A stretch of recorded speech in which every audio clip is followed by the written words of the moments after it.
Humanism, a new hope. For thousands of years, religion has been the cultural glue that bound people together. It shaped how we lived, how we organized communities, and often how we cared for each other. Churches, mosques, temples, they weren't just places of worship, they were rally points. Places for people to gather with purpose where charity and unity took form. But let's be honest, religion didn't just unite, it divided. It drew lines between us and them. It judged, it excluded, and in far too many cases, it justified violence, oppression, and genocide, all in the name of faith. And here's the rub. Underneath all those moral claims and declarations about reality, religion rests solely on faith. It's built on ideas not grounded in evidence, but in supernatural assertions. So if its claims about the nature of reality don't even hold up, and if it's so often used to harm people, why in the 21st century are we still using it as the glue that holds society together? Maybe because we fear what happens if we don't. See, tearing religion out of society isn't just a simple patch job.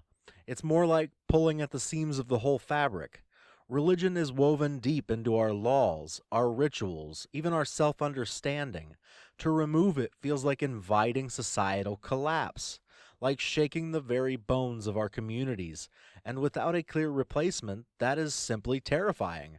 But here's the thing, if we don't rethink those foundations, if we don't evolve beyond that old scaffolding, we risk becoming victims of one religious cult or another.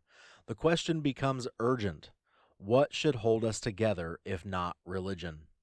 And my answer? Secular humanism. Secular humanism isn't just a critique of religion, it's an alternative, a constructive, reality based, ethical alternative. It's grounded not in divine command, but in human responsibility. The Humanist Manifesto 3 lays it out. It does not ask us to kneel, it invites us to stand and think. It speaks not in edicts, but in affirmations. And here are those affirmations summed up. First, knowledge of the world comes from observation, experimentation, and rational analysis.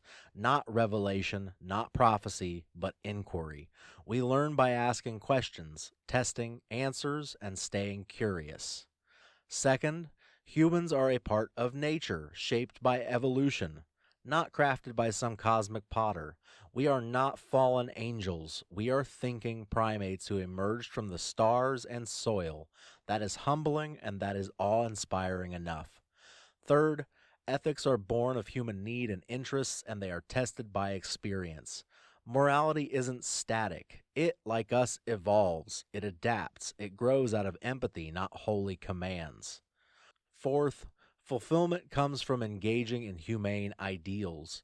We find meaning not in submission, but in contribution, in service, in kindness, in creating something bigger than ourselves.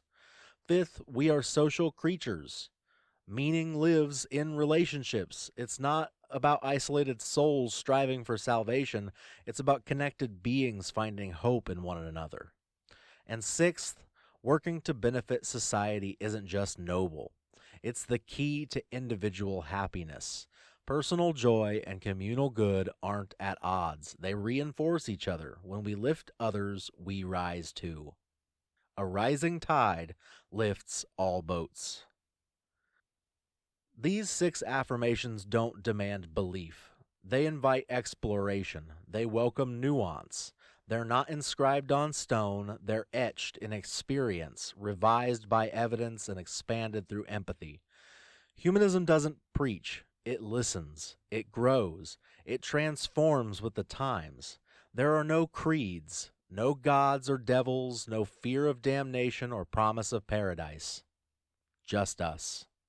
Us, standing together, questioning, caring, creating, rebuilding society not on superstition but on reason and compassion. So if religion once held us together, maybe it's time to honor what it gave us and then move forward with open eyes, with open hands, with open minds, with minds tuned to the real world and hearts committed to human dignity. Humanism isn't just a new philosophy, it's a new hope. And that hope starts with us.